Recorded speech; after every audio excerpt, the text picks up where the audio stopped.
Hey guys, what's up? Welcome back to the channel. It's Cynicalex, and today I have my first impressions of the Venom Symbiote Invasion 2 update, and I gotta say, this is definitely the update of the year thus far. I still have to take a lot more into consideration and to test things much more deeply, but from what we've seen now, and especially with the lack of bugs, I want to highlight that specifically. Not only did they get rid of the Dormammu GBR bug and other bugs, but there are no new bugs present. Thank the heavens.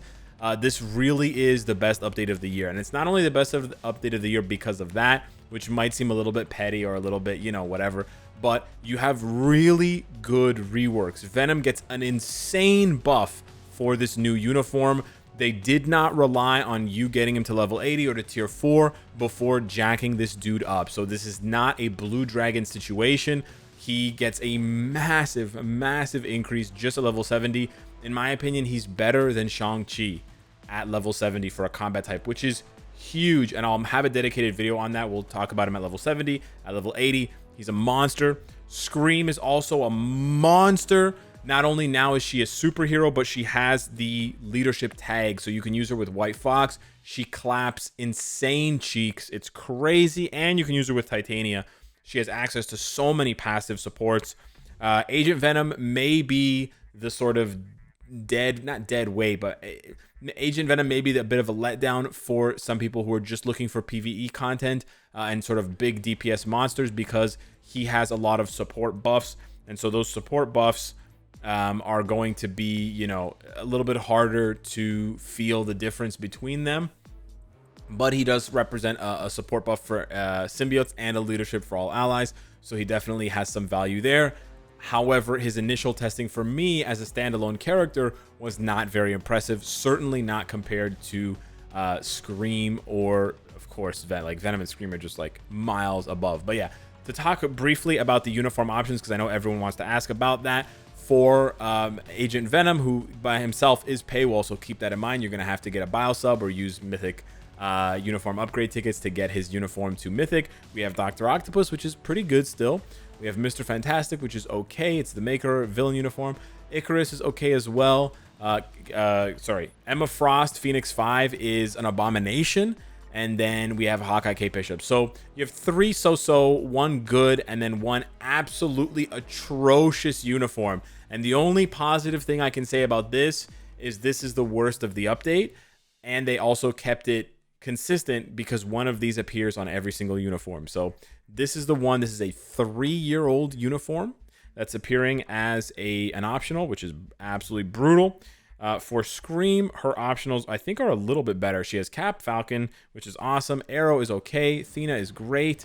Proxima is pretty good. And then Colossus X-Force. This is a 4-year-old uniform. We are digging back into the grave to pull these uniforms out of the ground. So do not be shell-shocked when you see this, because it is the common theme here among these uniforms. And then for Venom, we start off with a 2.5-year-old uniform, Wolverine House of X from early 2020. Then we have the new Luke Cage, which is still a 1.5 years old, but still good. New Ancient One, new War Machine, and new Infinity Ultron. So Venom probably has the best optionals overall, but still there's a dud in there. And it's just wild to see that being the case. But yeah, as far as the characters go, like, the animations are gorgeous. Venom looks amazing. Like, oh, it's really great. And one thing specifically about Venom that I want to highlight here that I actually didn't notice when I was doing my initial stream is that now you can cancel his tier 3 skill. You can't cancel it right away. It's not an instant cancel, but it's very close, okay? As soon as he slams his hands down on the ground, boom, you can cancel. And then you'll see that massive head, massive dino head come up. I'm going to turn off the SFX here so you guys can see that one more time. But basically, as soon as he slams down, you can cancel. And then after some time, of course, the gigantic dino head will come up and bite. And they actually made the dino head bigger. Okay, but here's what I want to point out here. What's really cool is for Venom, you're right, we go back to his War of the Realms uniform. They added this in. So now, boom, as soon as he slams down his hands, you can cancel, and the dino head is going to appear. It seems that they also made the dino head bigger for all of the other uniforms, but they did change this. So this is huge because even if you had no intention of buying Venom's new uniform, you're still getting a buff here to the whatever kit that you're using, because now you can cancel out of the tier 3 skill much earlier, and it still retains the buffs that it has, you know, the accumulation buff that it has, which is super duper clutch for just rolling into more damage, right? Because you don't want to sit on the skill. You want to press the skill, and then you want to roll back into the 5, roll back into the 3, into the 4, because then you're going to do even more damage and you're going to bump that accumulation up super fast. So I really like this change for Venom, and I love to see them changing old uniforms.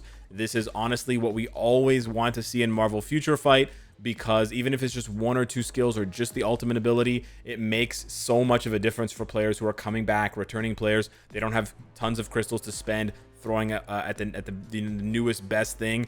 But, you know, if you were playing 2 years ago, you can still get by with this uniform, and this uniform is actually going to deal more damage now than it did yesterday when I tested it, just because of this one change. So I really want to highlight how good of a change that is. I hope we see that with future changes to things like Captain America's ultimate ability, right? That they go and change it on all of the other Captain America uniforms, and I hope that they continue doing that for other characters, especially when it comes to tier 3 and transcended skills, because they're so important to the character, and it's such like a pillar of that character's gameplay that if it's not like that, then it sort of gets ruined. You know, I think they also updated Iron Man's when they upgraded his for I think Endgame. So it's something that, you know, I love when they do, and I want them to do more of it.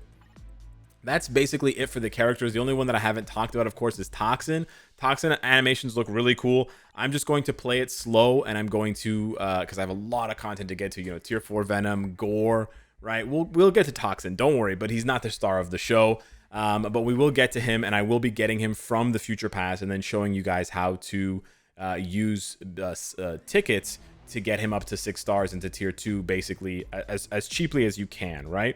Because right now we have a token event. This is the pre-update token event. It's on for another 6 days. You should absolutely take advantage of these tokens, and if you don't have 3-star and 4-star rank up tickets, there you go. That's the way, with, you know, and then you just need a 2 and a 5 and a 6, and boom, you've got your 6-star Toxin waiting for a mega tier 2 ticket. So this is really a lot easier nowadays, but we haven't gotten characters in so long that I feel it's important for me to make that video to really re-describe it and re-show it, which I will be doing, but that's why we don't have Toxin unlocked just yet. And of course for Gorr, we're just waiting for tomorrow so that we can get those last 5 bios, because right now we're at 5 out of the 10 that we need to recruit him, to summon him. It's been so long, I gotta say. It's been so long since I had grayed out characters on my roster. It feels good, man. It looks good, and it feels good. It's dope. It's really dope. So yeah, there's that. Last but not least, we have the ABL. Well, before the ABL thing, one more thing I want to point out. A lot of people are going to be going to World Boss and then accidentally clicking Shadowland, because since Squad Battle disappeared, everything got shifted over this way. So now World Boss is where Squad Battle used to be, and then Shadowland is where World Boss used to be. I made this mistake probably a dozen times on stream. But as far as Alliance Battle Legend goes, very fun game mode in my opinion. It does basically feel a lot like ABX, so I can understand why some players are not going to like it necessarily if they don't like ABX, but I think now is the time to try and reapproach it with a fresh perspective, because the rewards here are too good to pass up. The rewards are really, really good, and not only are they good, but you're going to be able to get these rewards every single day. So that's really important. One thing I want to point out specifically for the legend rewards, which is quite interesting, is that the artifact box only has one specific unique artifact. Now I'm guessing, and a lot of other people are guessing, that this is going to rotate every day. That's really cool and really good. Some of you might not be saying it's cool, it's good, because, oh, what if I don't care? What if I have this artifact already? The reason why it's good is it gives you an opportunity to get it at a much higher rate. Because imagine if they put every single 3- and 4-star artifact in here. Sure, you could randomly, once in a blue moon, get the exact artifact you were looking for, but 99 times out of 100, when you didn't get that one, you'd get one of the other 100 artifacts that are in the game now that you don't want. So I think this is a much better idea, and having it rotate feels so much better. We've talked about this before with things like Dimension Rifts, where having the items that you can get, like the specific items rotate. You know, today it's Crescent, tomorrow it's Shang-Chi, the next day it's White Fox or whatever. It's really good because it allows for some targeted farming. You can't target farm in Alliance Legend because you can only get the rewards once per day. But I still think that it's I still think that's a good idea. The other possibility is that these rewards will rotate every week, which means you could have up to 7 chances to get hers specifically. That would actually be even cooler in my opinion, because then you would have an opportunity to kind of target farm.